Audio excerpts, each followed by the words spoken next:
Hi guys, here with part 8, Genesis to Revelation, his story, and this is the Red Sea. The Red Sea. Okay, so I just wanted to do a quick summary. We went through Genesis. We see how the Lord came to Abraham and said, I'm going to make a mighty nation out of you, but first they're going to go into captivity and be oppressed for 400 years. And we see that happen later on when they went to Egypt.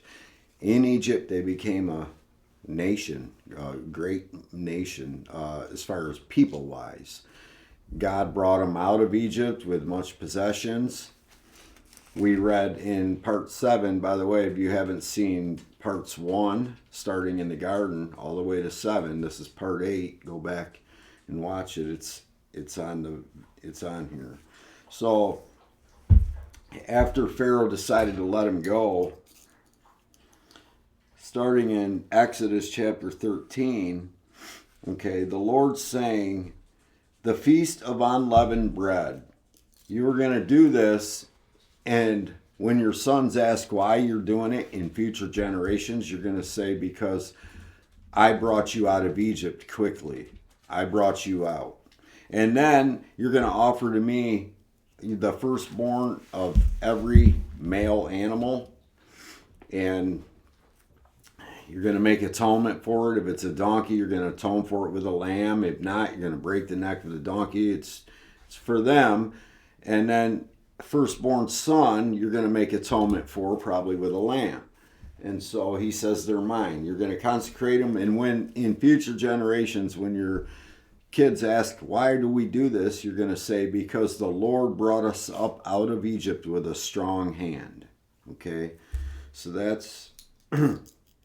So we're going to start in Exodus chapter 13, verse 17. And Miss Sinai, as we go through this, we're going to show you how it correlates with the New Testament, the Old Testament and the New Testament. So here we are, 17.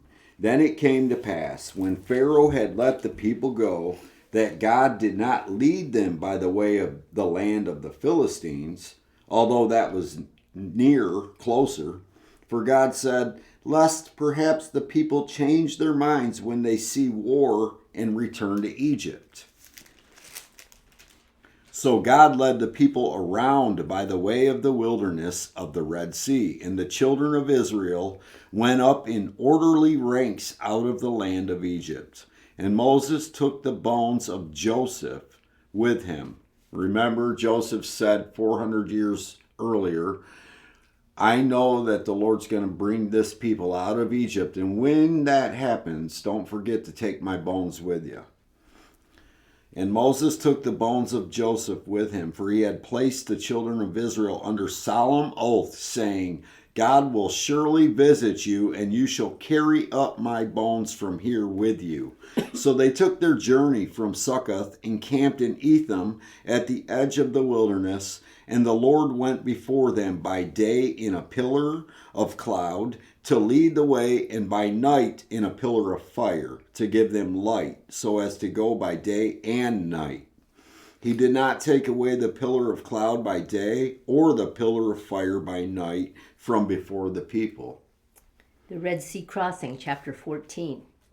Now the Lord spoke to Moses, saying, speak to the children of Israel, that they turn and camp before Pi Hiroth, between Migdol and the sea, opposite Baal Zephon.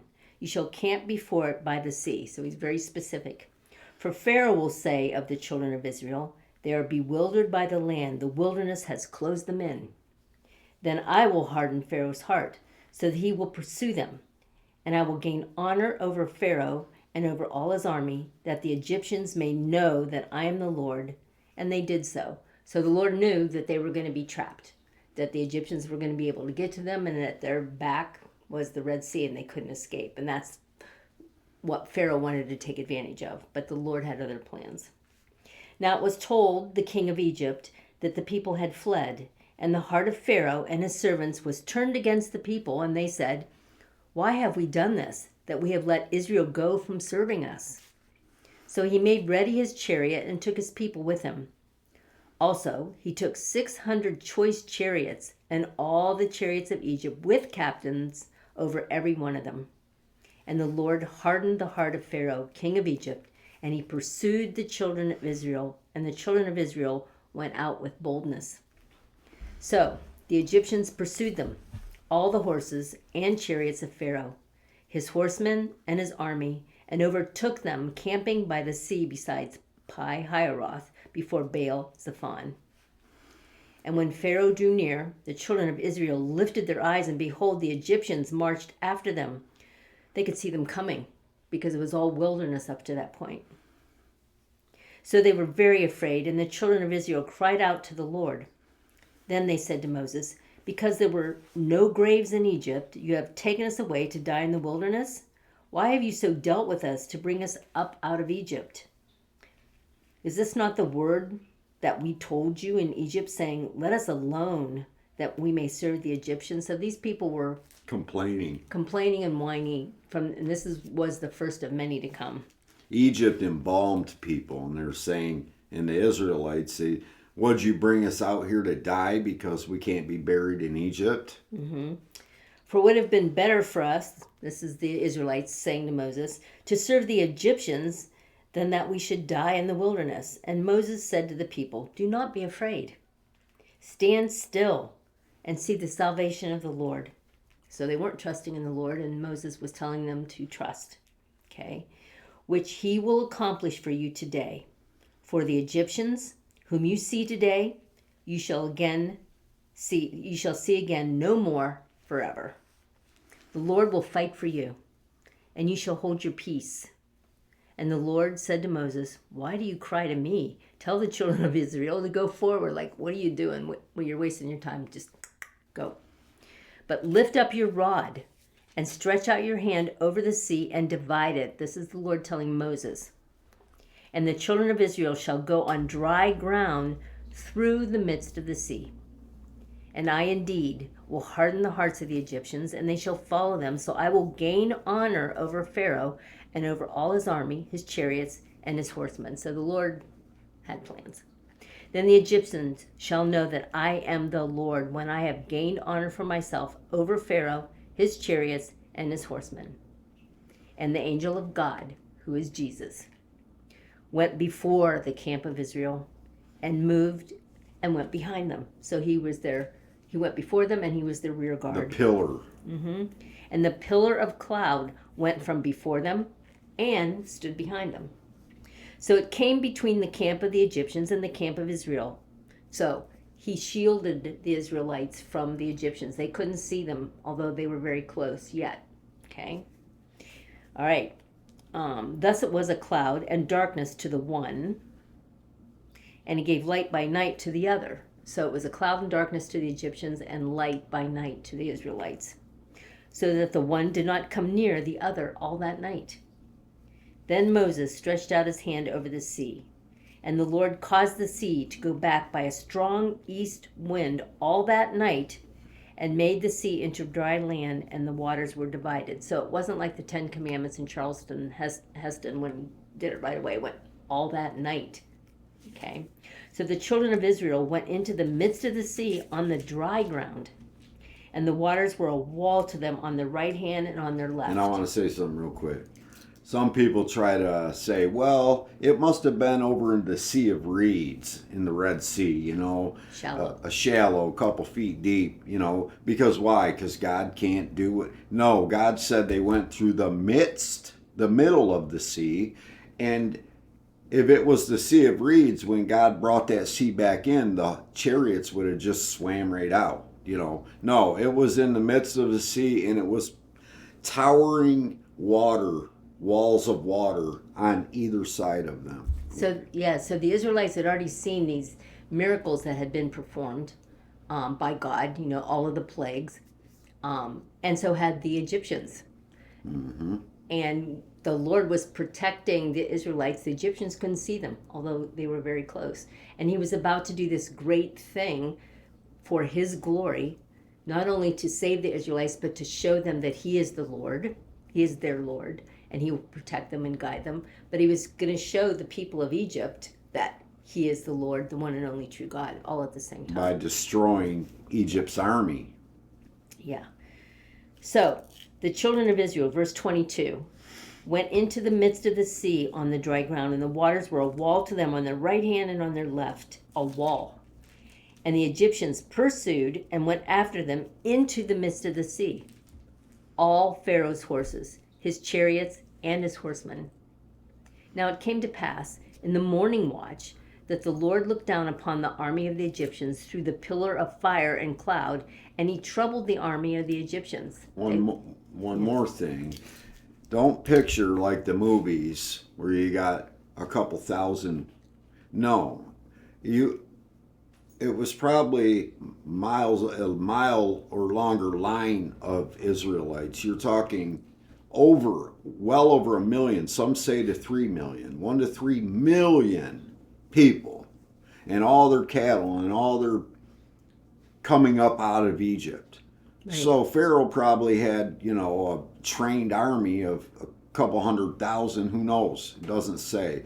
But the Israelites, we find out further along how many fighting men from each tribe there were, and you place those with a wife and a child, and you have about and 1.5 to 3 million on makeshift wagons with cattle that you're trying to keep all in a line with all the children. Gold and silver that they borrowed, right. Took from the Egyptians. Yeah, it wasn't like they could move very quickly. They're moving very slowly, and the Egyptians in their chariots were swift, and these were experienced fighters. Right, so God himself in this fire pillar and this cloud pillar was blocking them from getting to this other camp.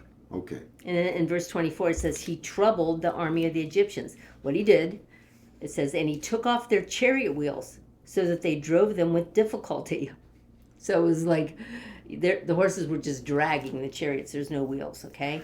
And the Egyptians said, let us flee from the face of Israel, for the Lord fights for them against the Egyptians. So these men in these chariots were starting to realize what was happening, that the Lord was fighting for the Israelites. Yeah, we're in trouble. Yeah. We're trying to cross and our wheels just fell off and whoa. Yeah.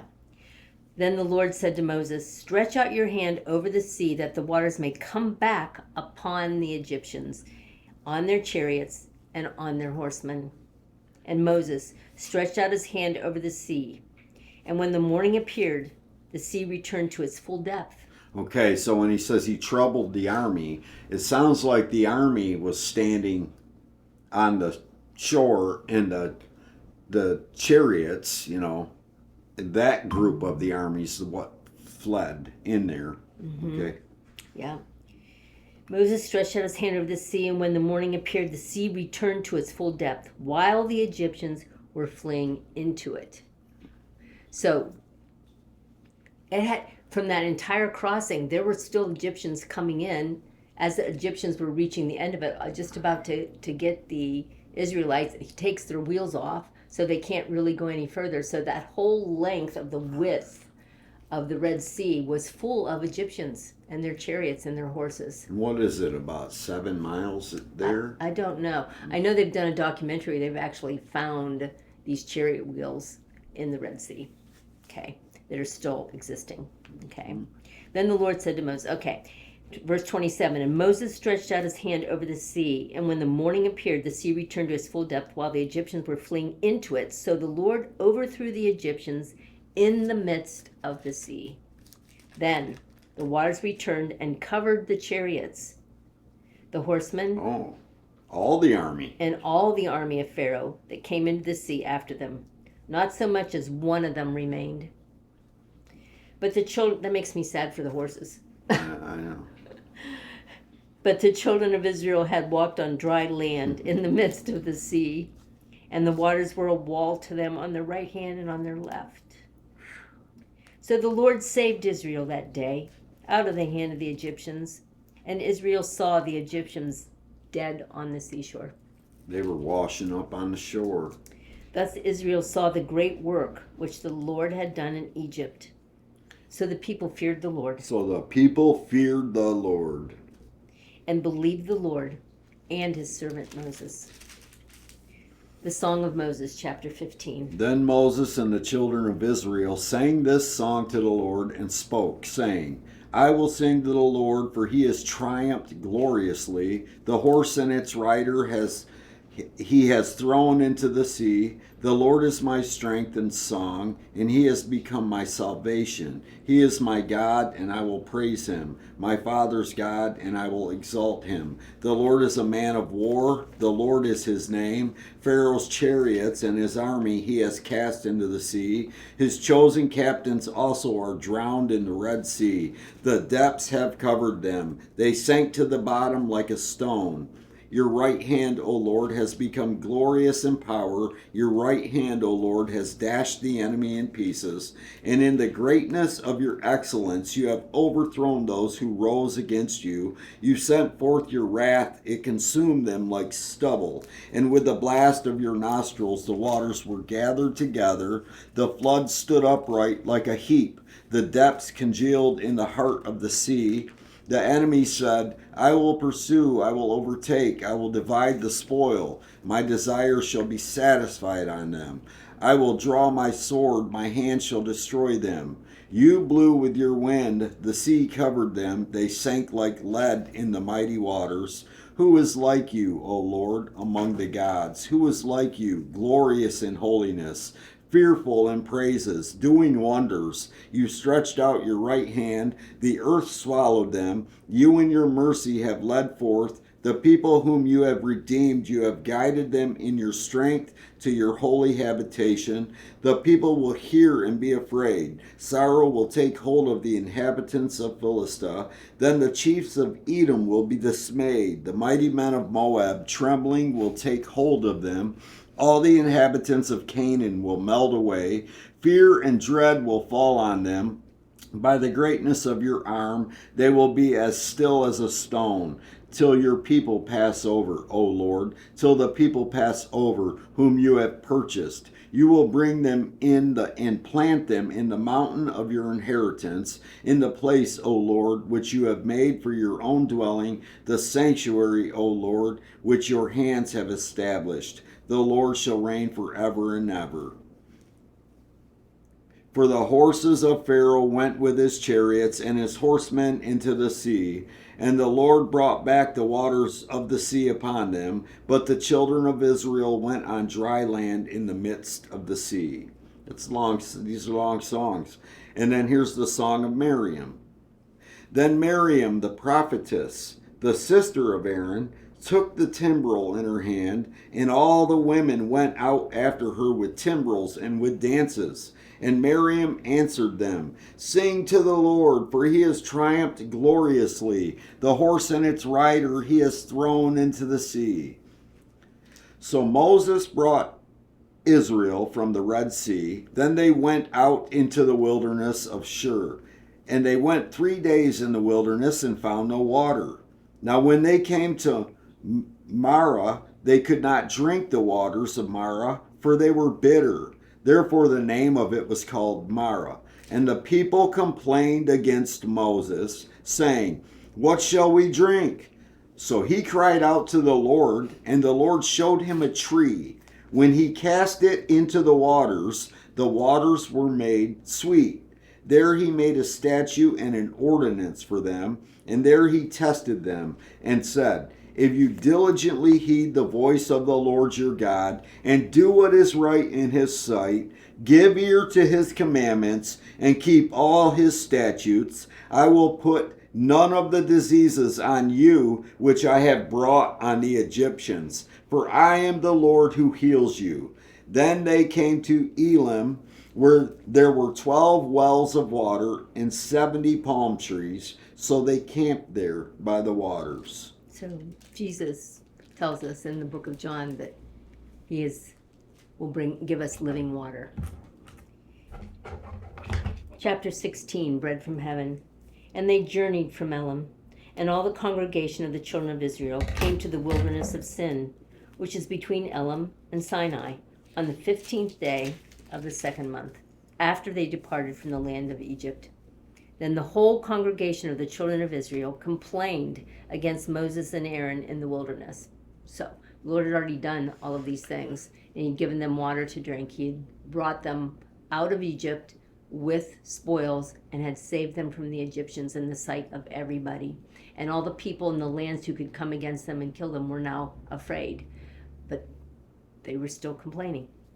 Children of Israel said to them, "Oh, that we had died by the hand of the Lord in the land of Egypt, when we sat by the pots of meat, and when we ate bread to the full." Complaining. "For you have brought us out into this wilderness to kill this whole assembly with hunger."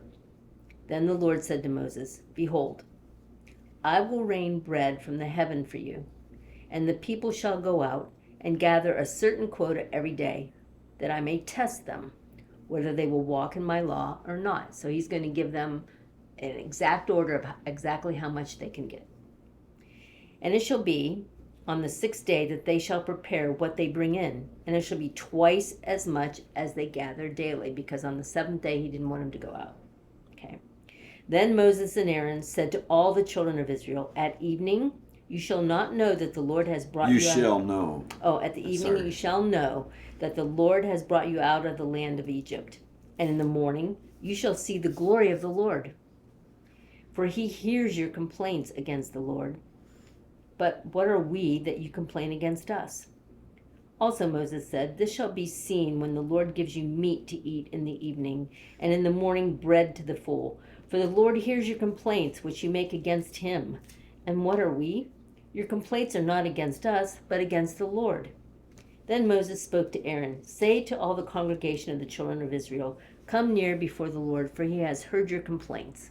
Now it came to pass, as Aaron spoke to the whole congregation of the children of Israel, that they looked toward the wilderness, and behold, the glory of the Lord appeared in the cloud. And the Lord spoke to Moses, saying, "I have heard the complaints of the children of Israel. Speak to them, saying, 'At twilight you shall eat meat, and in the morning you shall be filled with bread, and you shall know that I am the Lord your God.'" So it was that quail came up at evening and covered the camp, and in the morning the dew lay all around the camp. Excuse me. And when the layer of dew lifted, there on the surface of the wilderness was a small round substance, as fine as frost on the ground. So when the children of Israel saw it, they said to one another, "What is it?" For they did not know what it was. And Moses said to them, "This is the bread which the Lord has given you to eat." So it was like a dew. "This is the thing which the Lord has commanded.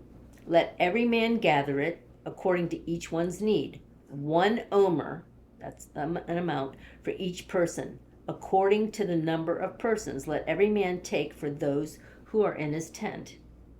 Then the children of Israel did so and gathered, some more, some less. So when they measured it by omers, he who gathered much had nothing left over, and he who gathered little had no lack. Every man had gathered according to each one's need. So that was a miracle in itself. And Moses said, "Let no one leave any of it till morning." Can I hold your place right there? Yep. Okay, I want to show you how interconnected the New Testament and Old Testament it is. So the ones that gathered much, it's spoiled. And the ones that gathered little had plenty left over. You go to 2 Corinthians chapter 8, verse 15.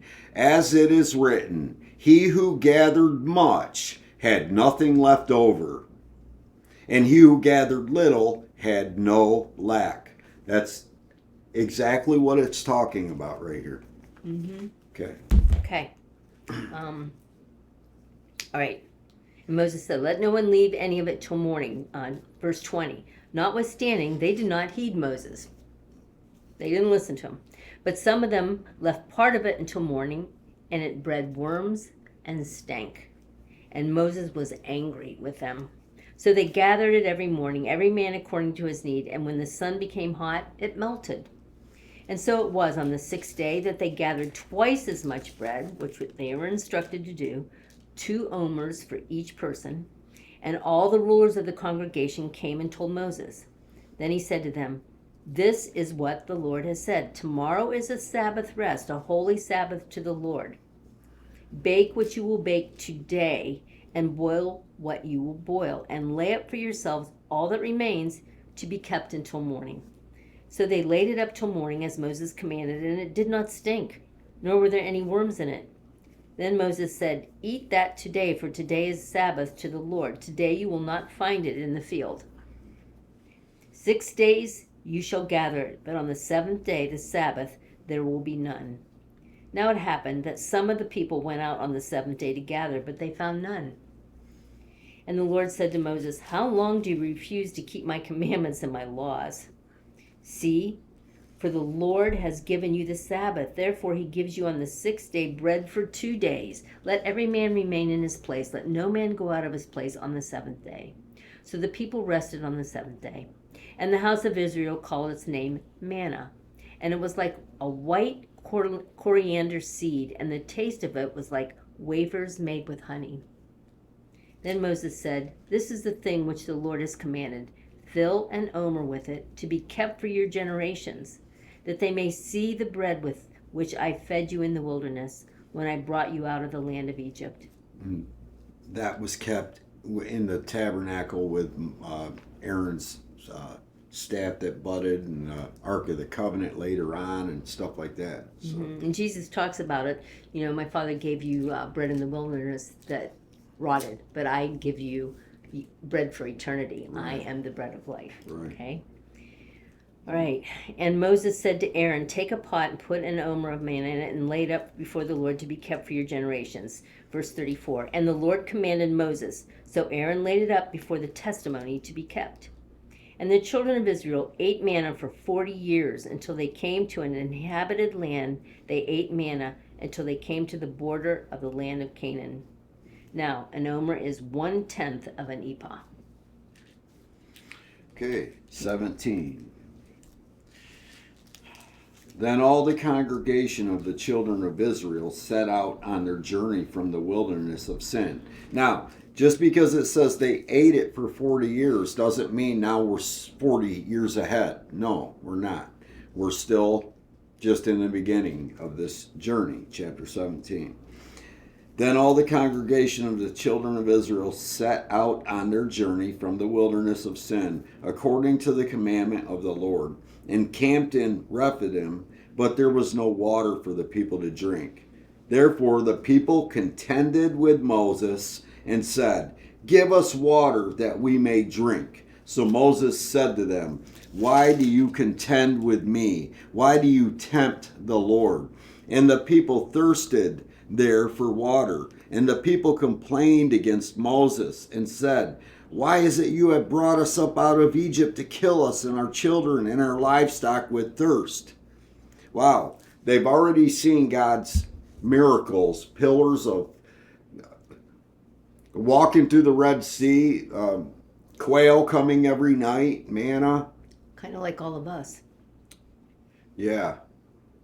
Yeah. So Moses cried out to the Lord, saying, What shall I do with this people? They are almost ready to stone me. And the Lord said to Moses, Go on before the people, and take with you some of the elders of Israel. Also take in your hand your rod, with which you struck the river, and go. Behold, I will stand before you there on the rock in Horeb, and you shall strike the rock, and water will come out of it, that the people may drink. And Moses did so in the sight of the elders of Israel.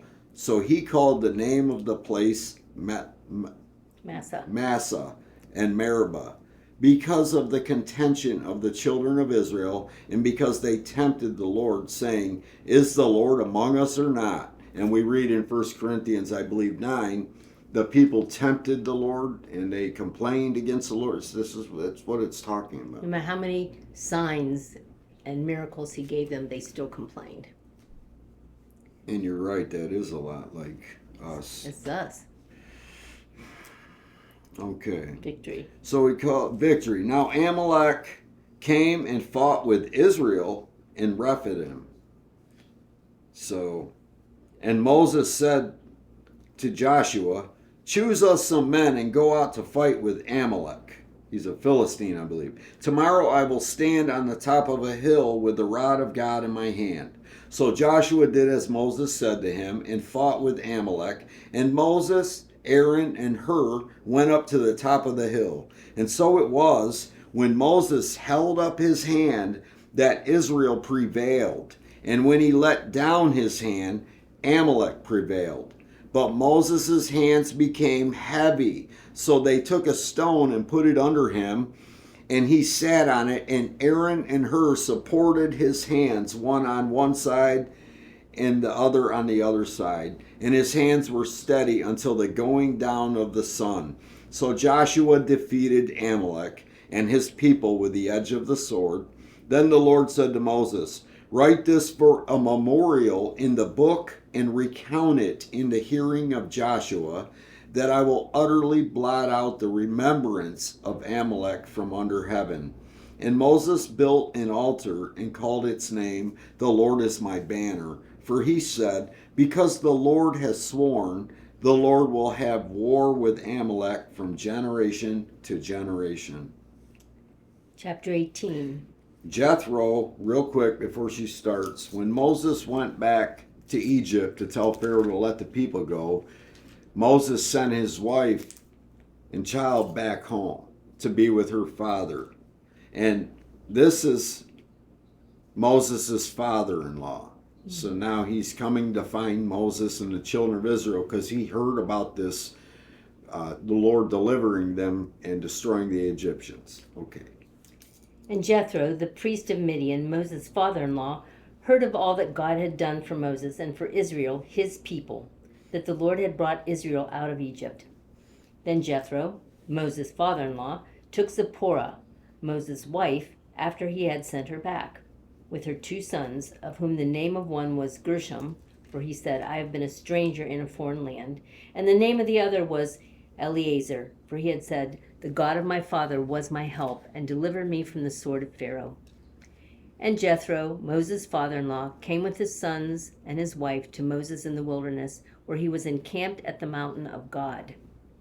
Now he had said to Moses, "I, your father-in-law Jethro, am coming to you with your wife and her 2 sons with her." So Moses went out to meet his father-in-law, bowed down and kissed him, and they asked each other about their well-being, and they went into the tent. And Moses told his father-in-law all that the Lord had done to Pharaoh and to the Egyptians for Israel's sake, all the hardship that had come upon them on the way, and how the Lord had delivered them. Then Jethro rejoiced for all the good which the Lord had done for Israel, whom he had delivered out of the hands of the Egyptians. And Jethro said, "Blessed be the Lord, who has delivered you out of the hand of the Egyptians and out of the hand of Pharaoh, and who has delivered the people from under the hand of the Egyptians. Now I know that the Lord is greater than all the gods, for in the very thing in which they behaved proudly, he was above them." Then Jethro, Moses' father-in-law, took a burnt offering and other sacrifices to offer to God. And Aaron came with all the elders of Israel to eat bread with Moses' father-in-law before God. And so it was, on the next day, that Moses sat to judge the people, and the people stood before Moses from morning until evening. So when Moses' father-in-law saw all that he did for the people, he said, "What is this thing that you are doing for the people? Why do you alone sit, and all the people stand before you from morning till evening?" And Moses said to the father-in-law, "Because the people come to me to inquire of God. When they have a difficulty, they come to me, and I judge between one and another, and I make known the statutes of God and his laws." So Moses' father-in-law said to him, "The thing that you do is not good. Both you and these people who are with you will surely wear yourselves out. For this thing is too much for you, and you're not able to perform it by yourself. Listen now to my voice. I will give you counsel, and God will be with you.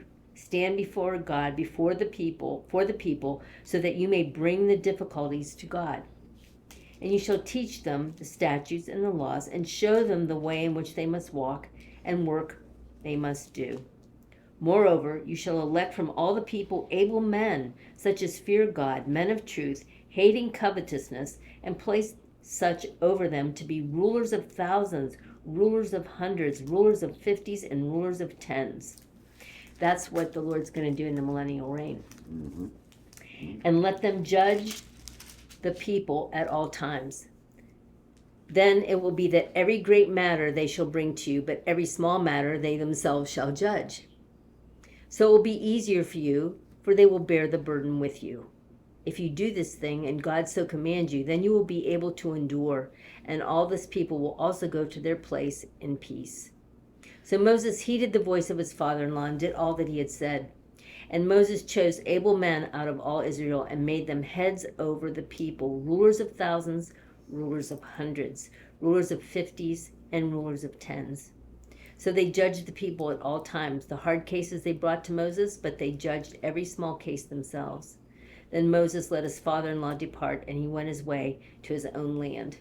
Amen.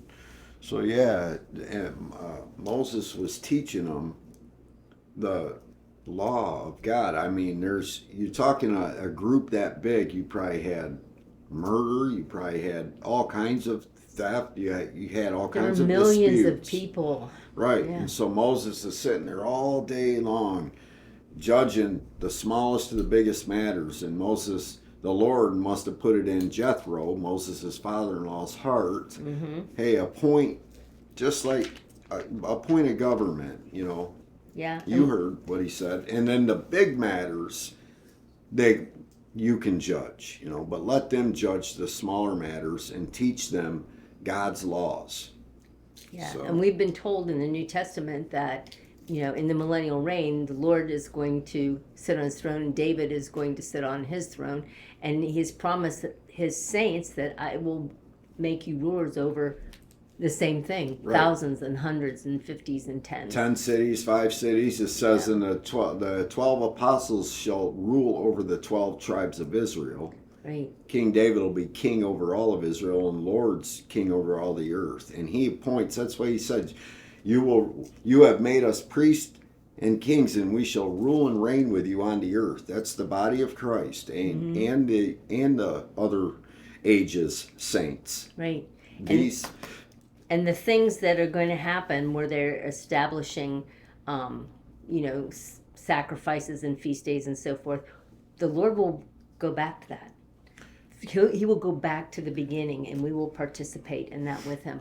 Right. So if it would be silly for me to celebrate the Feast of Unleavened Bread. See, right. That's because he said this is to remind you that I brought you out of the land of Egypt. Mm-hmm. So everything has a reason, and people...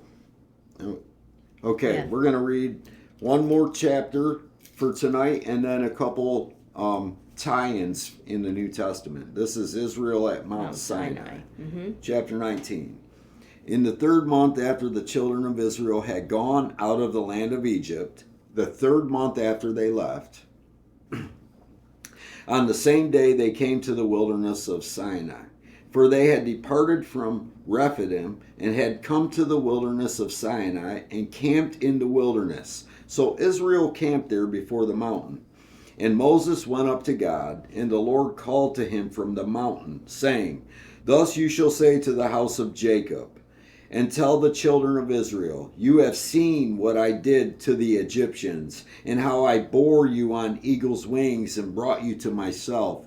Now therefore, if you will indeed obey my voice and keep my covenant, then you shall be a special treasure to me above all people, for all the earth is mine. And you shall be to me a kingdom of priests and a holy nation. These are the words which you shall speak to the children of Israel. So Moses came and called for the elders of the people and laid before them all these words which the Lord commanded him. Then all the people answered together and said, All that the Lord has spoken we will do. So Moses brought back the words of the people to the Lord. And the Lord said to Moses, Behold, I come to you in the thick cloud, that the people may hear when I speak with you, and believe you forever. So Moses told the words of the people to the Lord. Then the Lord said to Moses, Go to the people and consecrate them today and tomorrow, and let them wash their clothes, and let them be ready for the 3rd day. For on the 3rd day the Lord will come down upon Mount Sinai in the sight of all the people, You shall set bounds for the people all around. Can I say something? Yeah. Okay, let them be ready for the third day, for on the third day the Lord will come down upon Mount Sinai in the sight of all the people. The Lord is going to, in his second coming, on the third day. Yeah, another passage. So we are 2 days after Jesus left. 2 days, each day is like 1,000 years. Okay, according to Peter. And each day is like 1,000 years. So we're coming to the end of the 2 days. At the end of the tribulation, on the third day, when Jesus comes back in the second coming, on the third day, he will land on the mountain. So this is happening there, and it's going to be happening. Just like Jesus dwelt 2 days with the I gotta mark this down. Samaritans. Yes. And then. And on the third day, he left to go back to deal with the people in Galilee. Just like it says, you will be bruised, but for 2 days, and on the third day, I shall bind you up and heal you and be your God, and you'll be my people. Hosea 6. Yeah. That's the millennial reign. So this is what we do. We read this and we go, oh my gosh, here it is. There it is again. There it is again. Yeah. Good. Yes. Yeah. Okay. So that's 19 verse 11. You guys get your little highlighters and mark that off, because we're going to be referring back to that when we talk about the millennial reign. Okay? Mm-hmm.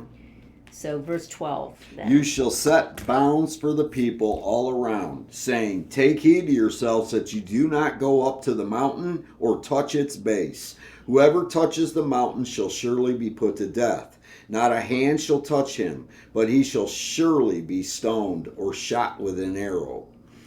So when God's talking to Moses up on this mountain, and Moses goes up there, he said, keep the people back. Don't let even a beast, an animal, come up toward the mountain, because they'll be killed. But nobody will touch them, but they'll be shot with an arrow or stoned. Whether man or beast, he shall not live. When the trumpet sounds long, they shall come near the mountain. So Moses went down from the mountain to the people and sanctified the people, and they washed their clothes. And he said to the people, be ready, for the third day do not come near your wives. Then it came to pass on the third day, in the morning, that there were thunderings and lightnings and a thick cloud on the mountain, and the sound of the trumpet was very loud, so that all the people who were in the camp trembled. And Moses brought the people out of the camp to meet with God, and they stood at the foot of the mountain. Now Mount Sinai was completely in smoke, because the Lord descended upon it in fire. Its smoke ascended like the smoke of a furnace, and the whole mountain quaked greatly. And when the blast of the trumpet sounded long and became louder and louder, Moses spoke, and God answered him by voice. Then the Lord came down upon Mount Sinai on the top of the mountain, and the Lord called Moses to the top of the mountain, and Moses went up. And the Lord said to Moses, go down and warn the people, lest they break through to gaze at the Lord, and many of them perish. Also let the priests who come near the Lord consecrate themselves, lest the Lord break out against them. But Moses said to the Lord, the people cannot come up to Mount Sinai, for you warned us, saying, set bounds around the mountain and consecrate it. So Moses put guards around, and then the Lord said to him, away, get down, and then come up, you and Aaron with you. But do not let the priest and the people break through to come up to the Lord, lest he break out against them. So Moses went down to the people and spoke to them. And that's where we're going to stop in Exodus today, but we're going to keep moving right along. The next is the Ten Commandments. The Ten Commandments. This one was the Red Sea. Yep, this one's the Red Sea. Okay, I'm going to go to Jeremiah real quick. Okay? A new covenant. Behold, the days are coming, says the Lord, when I will make a new covenant. And this is chapter 31. I will make a new covenant with the house of Israel and with the house of Judah, not according to the covenant that I made with their fathers in the day that I took them by the hand to lead them out of the land of Egypt. Go over to Hebrews chapter 8, starting in 7. For if that first covenant had been faultless, then no place would have been sought for a second. Because finding a fault with him, he says, behold, the days are coming, says the Lord, when I will make a new covenant with the house of Israel and with the house of Judah, not according to the covenant that I made with their fathers in the day when I took them by the hand to lead them out of the land of Egypt, because they did not continue in my covenant, and I disregarded them, says the Lord. For this is the covenant that I will make with the house of Israel after those days, says the Lord. I will put my laws in their mind and write them on their hearts, and I will be their God, and they shall be my people. The same covenant, the same thing he does for us Gentiles who were grafted in. Yeah. Anything you want to say? Yeah, no, I'm just kind of, this whole thing, this past 6,000 years, and that's what it is. It's been 6,000 years since creation. We believe that the sovereign God of heaven and earth, who created the earth, created it 6,000 years ago. We believe that. Yeah. And, this whole Bible points to the fact that we are at the end of the 6,000th year, that there have been 6 days, and on the seventh day, the millennial reign is when we are to rest as Jesus himself rules on the earth. He will be here with us again to rule and reign for a 1,000-year period of time, which will actually initiate eternity. Mm-hmm. At the end of the 1,000 years, there'll be the white throne judgment, and this earth will be destroyed, and he will create a new heaven and a new earth. And that's where we'll be. So we're very close, And in that time, Missy, not to cut you off, but in that time there will be no more ruling and reigning, and he must rule till he puts all enemies under his feet. The last enemy to be defeated is death. In the white throne. Mm-hmm. At the white throne judgment, great white throne judgment. But when the new city of Jerusalem comes down on a new earth with no more seas on it, no more oceans, just all lush, whatever it is. It's brand new. We don't know how big it is. We don't know nothing. But there will be no more need for ruling and judging and because he will be with us. He will be our God, and we will be his people. And it says we will live with him. Mm-hmm. And no more tears, no more pain. For all things have passed away, all things become new. No more sickness, no more death, no more sorrow. No more tears. And the animals will return to their original design, Yeah. And there'll be no more disease. It's just going to be amazing. So it's worth whatever that it is that we go through, on this earth, because this life is but a vapor. We see through a glass dimly. We have faith and trust in the Lord, and try not to behave like the Israelites do, because we have this book and we see miracles every day. We do, We see the love of God and his mercy every single day. And this book, the Old Testament, is not just something to be read. Well, that was a bloody past. That was a different God. No, It's the same God. Same story. I mean, Jesus went before them and went behind them. He was the angel of God. He is the angel of God who was manifested in the flesh. And this whole thing, do you think that the Lord didn't know, and he was waiting? He was waiting on to see, are the Israelites going to do it? Is Moses going to do it? Yay, Aaron, you did it. And no, this one, oh no. Oh, now I got to do this. No, he knew from the beginning. Right. He knew before he created Adam what was going to happen. 1 Corinthians 10, verse 4, and all drank the same spiritual drink, for they drank of that spiritual rock that followed them, and that rock was Christ. It's talking about the Israelites in the wilderness. The spiritual rock that followed them, the angel of God went before them and went behind them. Now, in the millennial reign, he does lift the curse. He restores whatever kind of lush atmosphere that he had to let things live 1,000 years, and the way animals will no longer hurt each other, and it'll be like the Garden of Eden. But people that won't be deceived by Satan, but their own flesh, just like Adam and Eve's own flesh, they're going to be. It says judgment in that time will be swift. Even a mother and father if their son prophesies falsely or says anything, even his own parents will run him through, because the knowledge of the Lord will be so great. I mean, we will worship him with fear and trembling, fever, you know, or fervor. Yeah, you know, with all sincerity. And there's, I can't remember where at the moment, I'm bad at references, but somewhere it says, in that day 10 Gentiles will be walking down the road and see a Jew and take him by the arm and say, hey, you're a Jew, can we come with you up to worship the Lord? Yeah. You know, and the knowledge, so he lifts the curse, but it's not going to be, there's still going to be sin from humans, still be death, it'll be rare. And Satan's little season is at the end of the millennial reign, where Jesus has been on earth for a literal 1,000-year period, with King David back. And all of us and all of the saints of all ages. And there'll be people born during that time, you know. There will be tribulation saints, the Jewish remnant that comes out of the tribulation, who will walk into the millennial reign, and they will still be, they won't be in glorified bodies. Right. They will procreate, right?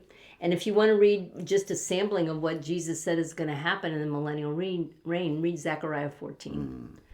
Zechariah 14, you know, all the bells on the horses will say holiness to the Lord, and everyone will go up every year to celebrate the Feast of Tabernacles before the Lord. So, yeah, and that hasn't happened. And if they don't, he's going to strike them. Yep, no rain. And other plagues, you know. So. Yeah. So, and it's exciting. And you know what? We're close. Oh. We're so close. So close, guys. That's why, Missy, that's why we're all struggling. Oh, yeah. We are. Everybody's struggling. Everybody that belongs to the Lord is struggling right now. More than ever, you know. We want to know the truth. We doubt. You know, we're faced with things, and this is the enemy coming hard against us because he knows he has a short time. So hang in there and study the Bible with us, and we'll try to do our very best to do more videos each week and encourage everybody. Yes. So God bless you. God bless you guys.